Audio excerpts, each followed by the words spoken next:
What's up guys, this is Shanan. Today we're going to check out BSP Skypark in Jenjarum. Let's go!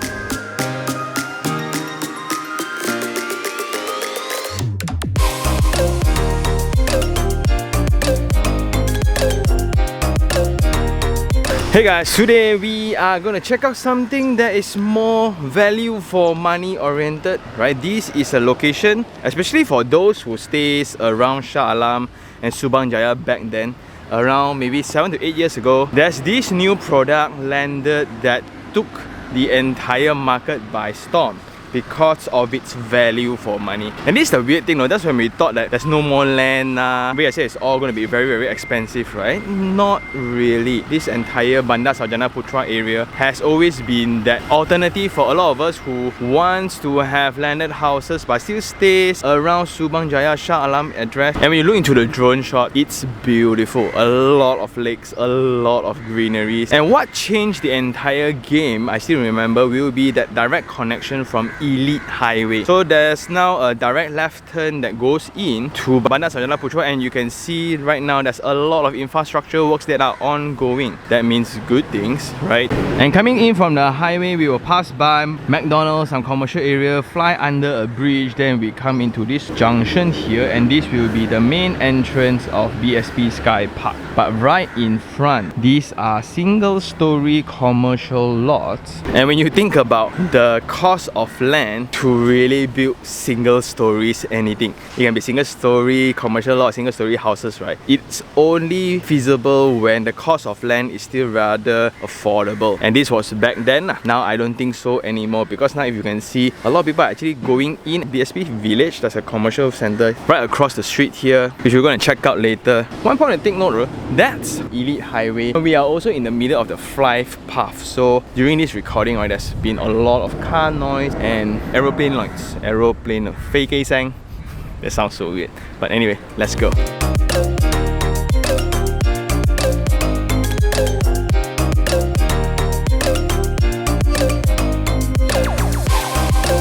So coming out into the lift lobby, we can see that it's rather bright because of this huge window panel here. But just right in front, that will be SKVE highway, and we are right next to it. So when they open up this window here, it's rather intimidating in terms of the traffic noise.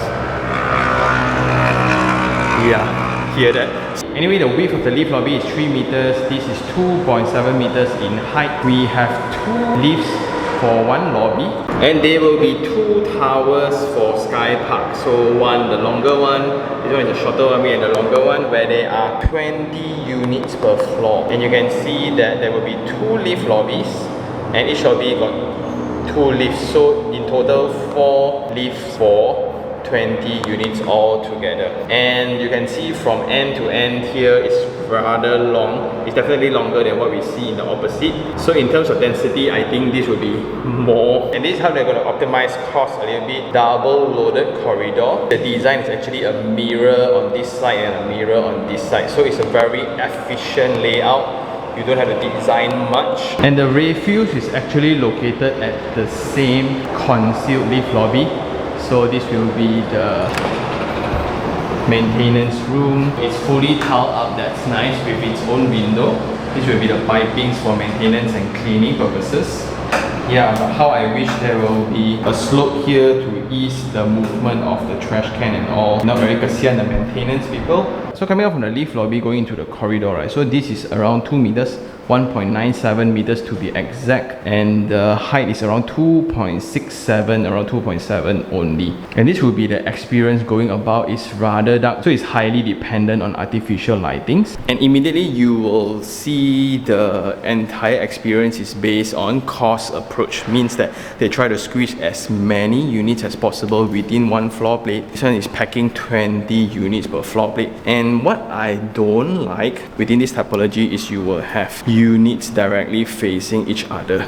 It's easier in terms of design because they just mirror whatever that's opposite.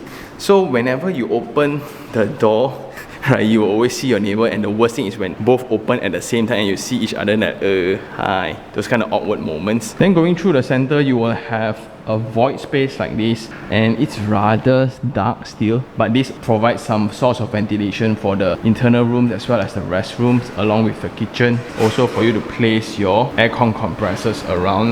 But one thing to highlight will be the distance from one end to the other. So their lift lobbies are located at both ends of the corridor. Okay, so if you are buying the center one, then you have the longest walking distance. Anyway, this will be the unit that we're going to check out today. Coming in, there will be a step, and in the width of the foyer is around 1.5 meters. So here you can put your shoe cabinet if you want to, and all grills are installed already. Let's go check out the unit.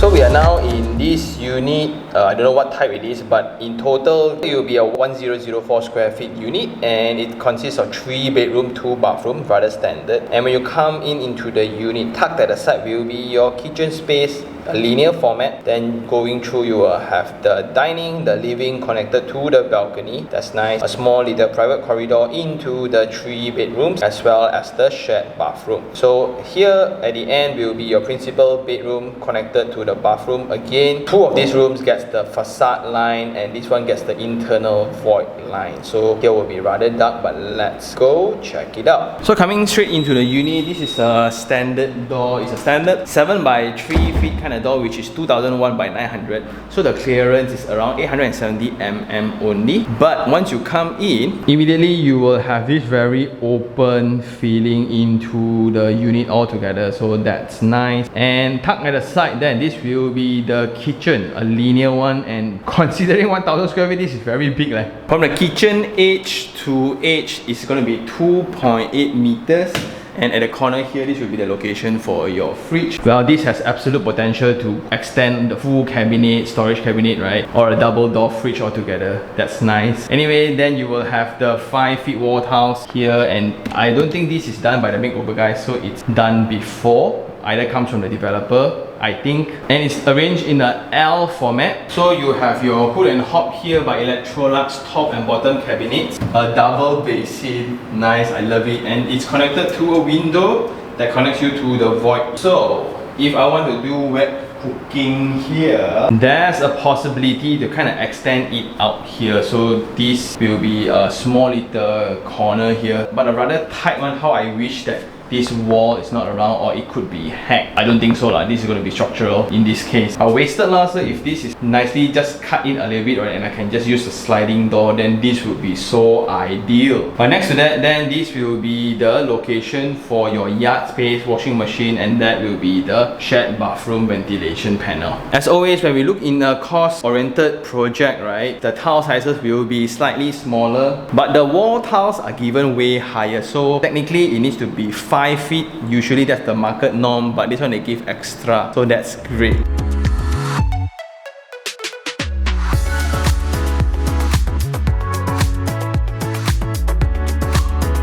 And walking out from the kitchen, this will be the dining hall, and the width is amazing. The wall-to-wall width is 3.3 meters. Ceiling height is 3.1 meters, and the length, right, I think from the kitchen to the living room, you actually need to shout a little bit. But what we are seeing right now, so this is the brand new series launched by the makeover guys. So it's going to be a little bit more cost-friendly, budget-friendly. As you can see, it's not as extensive for the design, but it still has its flavor, has its essence. So just a drizzle a little bit. And this package right now is going to cost around 31,000 for this refurbished project. And the team is heavily working on this series because of the very high material cost right now. So any renovation that you're doing right now in the market, right, 50,000 seems like nothing. Unfortunately, so I'm also going through this. So this is going to be very friendly in terms of investment, also for own stay, if we all want to stay within our budget that we have. Then going through, this will be the living space going into the balcony space. Because this unit is facing the facilities deck, so it's nice. But if it's faced other places, right, because surrounding is all landed, it's going to be all clear, the view is going to be amazing. But those are going to have premiums on them. But what I like is within this plot of land, both both towers are included in the furthest end of the land, so we have maximum distance between towers. Anyway, let's just go out first. So coming out, what we have here, steel handrail tile floorings, right? It's a 600 mm width, and you can really hear the intensity from the SKVE already. But that's one of the only setback here. If you look the other side, that's the gist of BSP all together. The entire Bandar Saujana Putra, right, mainly made its name for landed houses. It's just like Subang, it's just like Shah Alam if you just don't tell, right? And there's a lot more canvas ongoing surrounding the place. So there's a lot of potential still. Anyway, this is the facilities deck. Wow, the swimming pool, check it out. Whew, amazing. And this structure here is going to be the community hall and badminton court, if not mistaken. Something to take note also, you have McDonald's here. So every time there's an international brand, it kind of indicates the maturity of population around a particular location. So is that very accurate? I suggest to just take it for reference lah. Anyway, the approach to this address by this developer is also very peculiar because they have always been positioning their product using cost as the main angle. So when their landed is around 300-400 back then, so now it's around 700-800,000, and they start launching landed products already. But to me, this location has not been matured enough yet, but maybe they want to inject more population into a location, so it will also drive the commercial need. Maybe that's one of the strategy. That's why products like this really took off. Like you can see the occupancy rate within the building, right? It's very high. Yeah? Every other units are all rented out. Following this, that's why BSP 21 is also launched. So in terms of density, that's going to be higher.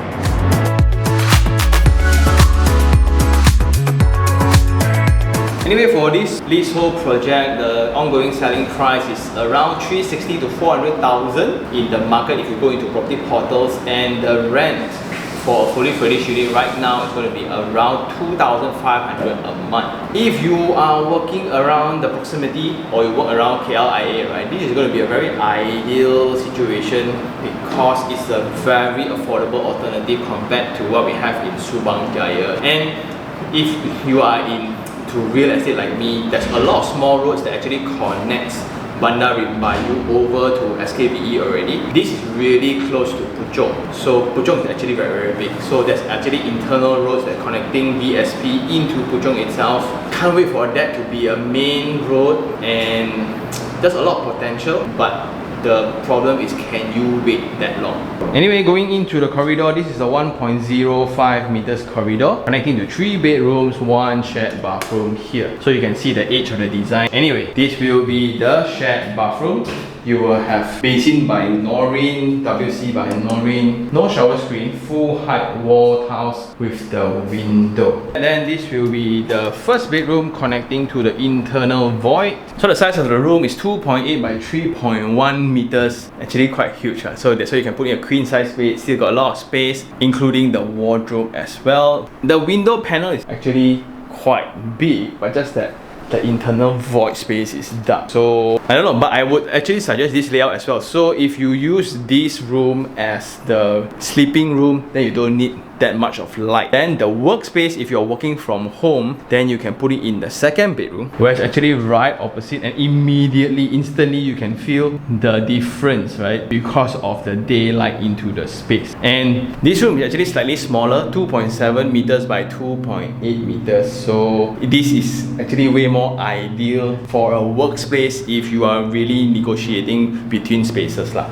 And like the furnishing approach provided to the owner, I think is also great. You fix the bedroom on that side, and this one you just leave it as a wild card, just in case when the tenant comes in, hey, actually I don't need all rooms furnished. I want to use one of the room as a workspace, which is like my case. Like when I go into a new unit right now, all the bedrooms are furnished as a bedroom, but I need one as my work room. So what do we do with the extra bed? So if they really want to use it for a bedroom, then we can anytime furnish in, but it's more practical to just leave it empty. And if the tenant really want, we can just provide tables and chairs, right? It's going to be so much easier. Next to that, then this will be the principal bedroom.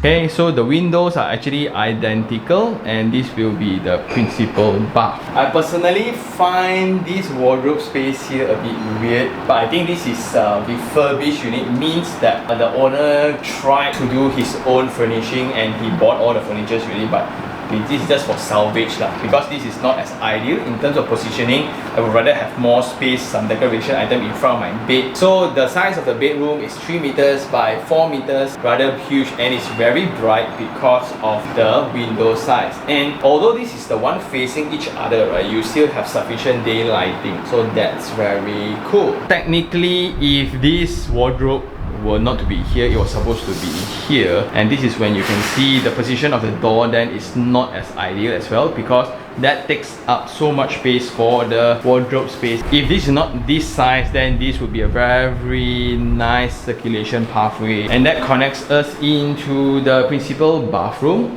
Again, we will have the basin and WC by Noreen, full height wall tiles with window and a water heater there. So you have a checkup for all the utility pipings inside, no shower screen. Anyway, we have our team members from the makeover guys finishing the unit. Okay, so this is what it's going to look like. Just now where I came, right, it was really like all around the place. How I wish I can do this. But anyway, we're going to let him do his thing. Let's go check out the facilities deck.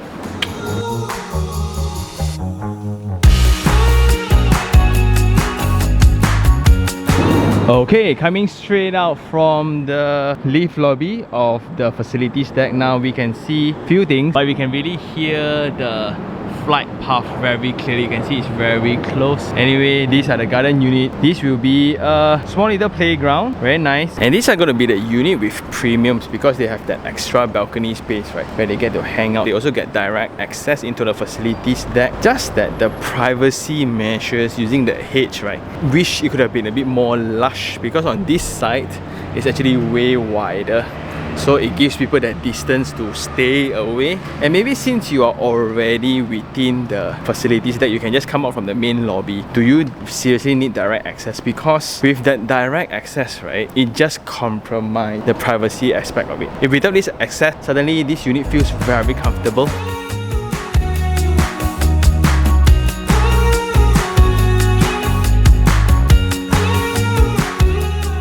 So here at the edge you will have tiles. Then this will be the swimming pool. It's a square one without any infinity edge. And at the end, this will be the entry point into the pool. There's a segment there for jacuzzi. Next to the main pool, this will be the kids wading pool. Very nice. And in between the gym, then there will be some sitting areas here.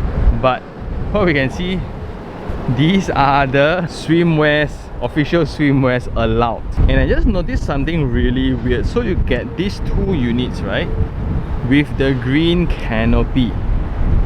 Isn't that against strata law? I'm not too sure. So these are the units above the garden units, right? They also still have this extra balcony space, but maybe due to cigarette butts or rubbish being thrown down, they just want to add a canopy there to make it more functional. But I'm just not too sure how relevant or how allowed or legit those measures are. Okay, anyway, back to this swimwear kind of thing, right? It's very important to understand that Malaysia ultimately is still a Muslim country, and there will be areas where it's heavily more singular race. So we have areas that are Chinese areas, areas that are more Malay, areas that are more Indian, and areas that are more expats. So we just follow the rules lah. This is something that we need to take note, especially when we pick units to rent. Yeah. Next to the main pool, then there will be this little walkway. It's supposed to be this Instagrammable space lah. Last time it used to be a thing where every project needs to have locations that can take very nice pictures. I also don't understand why. But this is a small little pavilion and this little foley wall. So I call them foley walls because it's just purely for decoration. But you can look the wear and tears already. It's like melting in terms of the paint jobs. You have a lot of water features that are all off. So this is the reality. If maintenance fees are not collected on time, the first thing to go will be water features, because functionality absolutely zero. It's only for aesthetic, right? It's a nice to have kind of thing. But overall, I appreciate the effort in trying to dress up because this canvas is huge.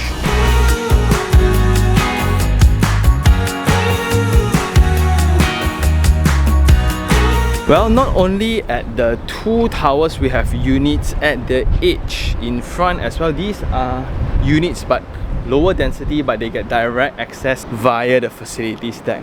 So this is very, very cool. I appreciate the effort of doing all these decorative items. The intent is nice, but the execution is like an afterthought. You can see like one contractor come and do this separately after the building is constructed. Right, it feels like it, right? These will be units where downstairs is going to be the car park and the shop lots already. So these are different options, and yeah, I like the product differentiation. So although all units the same, some you have extra balcony, some you have direct access to facilities, some you will have lower density ones. So this is how they're going to play the price premium. And next to the pool as well, there will be a barbecue pit area. So again, when you have races involved, right, technically there should be a label of halal and non-halal. This only becomes a problem when a project is heavily being used as an Airbnb or a short-term stay. Where whenever guests comes in, right, they don't care, they just do whatever that's convenient to them since they are only here for a night or two. But if you're a resident here, I think all Malaysians will generally have the ethic to respect each other. Yeah.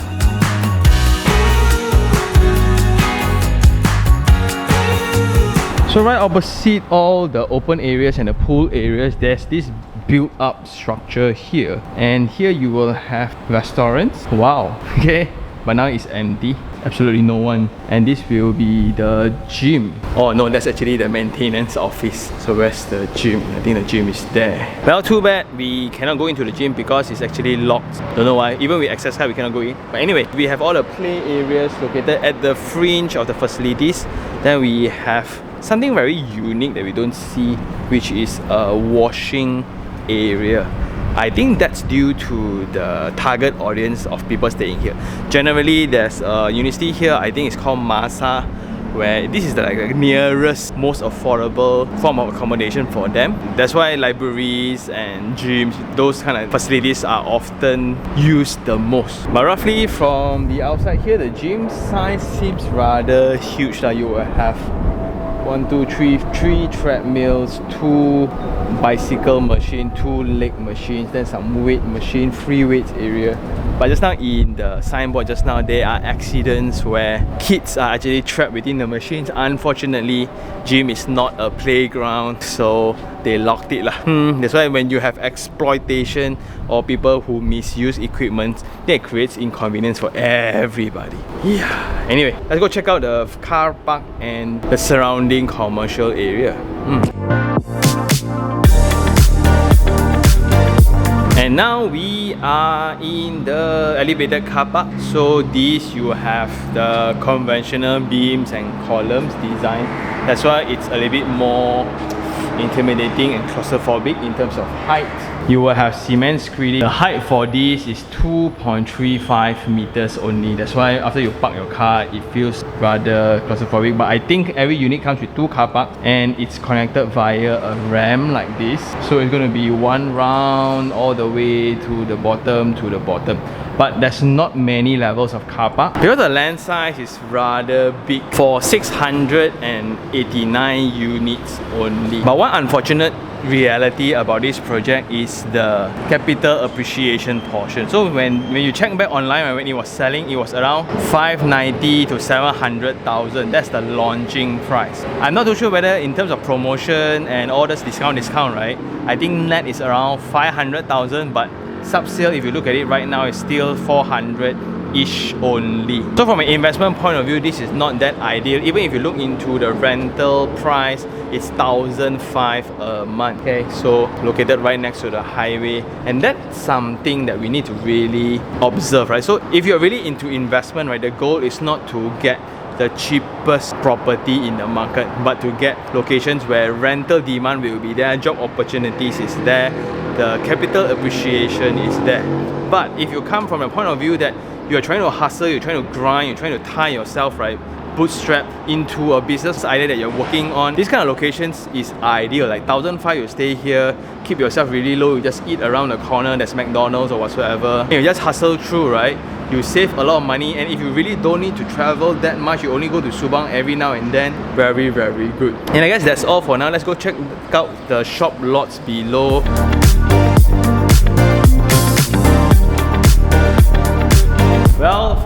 lift lobbies, there are sensors that activates the fan. Something new. But I appreciate it, right?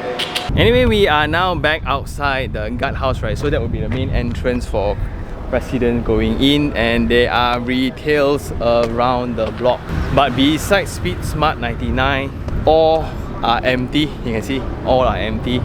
But the occupancy rate, if you look, there are actually a lot of people. Just maybe they're not spending around the place. Yeah, that's why when you have retail like this, right, and it's all for sale, it's not managed by the developers. These are things that are going to happen when you let market derive itself. It's going to be pretty cruel, and when you have all agent flags like this ongoing, right, it's just going to give a very bad impression to the project. It's like, hey, why this project not doing well? So I guess that's all for the project. It's now time for Sean's take 3 on 3.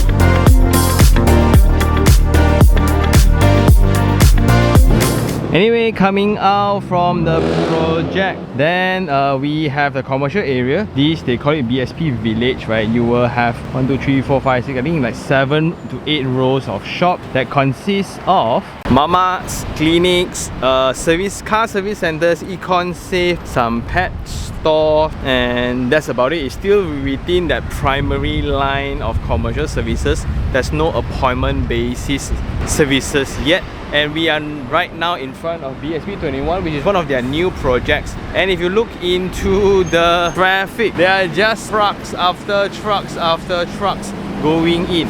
It means that there's going to be still new developments coming out, but the commercial performance is really just affecting the appearance to the project lah. And now we are gonna go chill at McDonald's later, but 3 things that I like. Number 1 will be the value for money. So the projects around here has been very attractive ever since the beginning because of its entry price. So last time cluster homes were famous, the terrace house, link houses were famous because in comparison to the neighboring addresses such as Subang Jaya or Masjid Shah Alam or Bandar Bayu, right, it really has its perks in terms of price. And if you're working around Puchong, around Shah Alam, around Subang Jaya, this is a great alternative, especially if you are within that school of thought that you really want to own your own home because you don't want to rent from others, you want to create your own little nest. This is ideal. And looking at the progress and traffic around, there's a lot of infrastructure work, construction ongoing, so definitely there will be potential to the address, just not too sure on when. And the second point will be very close to the first point, where now if you are trying to look for value in locations to stay, value in accommodation, right, this has a lot to offer because at the rental of 1,500, right, you get a fully furnished unit, 1,000 square feet, 3 bedroom, along with all the facilities required. Gyms is pretty well equipped. You will have the swimming pools, and you have all the commercial areas around to support your needs. That's provided if you don't really need to travel to the city area often. This is going to suit your lifestyle. And for those who are servicing the aviation line as well, this is very close to KLIA. And the main reason why the developer gets to push the selling price down a little bit back then will be the third point that I like. So since the entire theme of this township is cost-effective, value for money approach, what they did is they duplicated the same exact layout across the entire project. So besides the corner units, right, everything else are the same. 1,004 square feet, same layout, just mirror, right? But they know that by this approach, it's going to be monotonous. So in the bottom 2 layer, there will be slight different approaches where you have the extra balcony, the facility decks, garden units, then you have direct access to the facilities. Then you will have a small little row at the side. I guess it's going to be same layout as well, but again, the approach is going to be different in terms of density.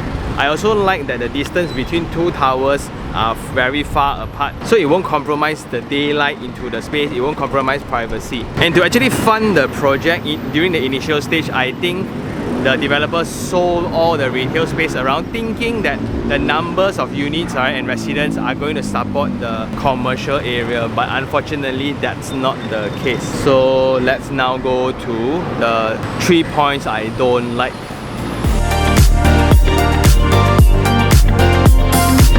So it's now Friday now, you can see there's a lot of cars, a lot of people trying to get to the mosque right now. This Friday's prayers day. In terms of population, there's actually a lot of people.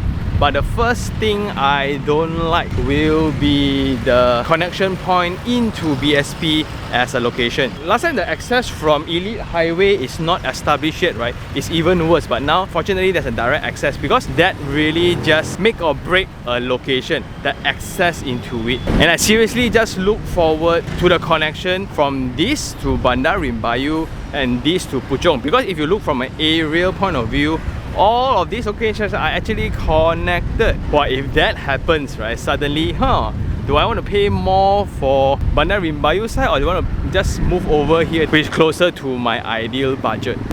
Then that would be very, very interesting. The second point then I don't like will be the maintenance of the building, because if you look into the occupancy rate, actually it's pretty well occupied, but I'm not too sure whether are the owners staying there or the tenants lah. So if you look into the water fountains, the facade, the entrance lobby, the security guard house, right, everything is just very worn down, and that just gives a very bad impression to potential investors or potential new buyers of the location. Also, if you look into the commercial aspect of it, this is the setback where I always talk about the danger of a project having commercial components to it. If the commercial components are doing extremely well, this project would have increased in value, because it really just indicates convenience and demand for space. But now it's practically dead. In one whole row, right, maybe there's like 2 or 3 shops occupied only. It gives a very bad impression, and that only happens when the developer sells out all the units to fund the project initially. If the developer were to keep and manage themselves, these kind of things will not happen as likely. And the last thing I don't like will be from an investment point of view. This is definitely not an investment project altogether. Last time, if you look back into the history, right, into the property portals, it was launching at a very high price. Now, not only you lose money, rental also cannot cover, and if you have shifted to KL for a brand new job, suddenly this unit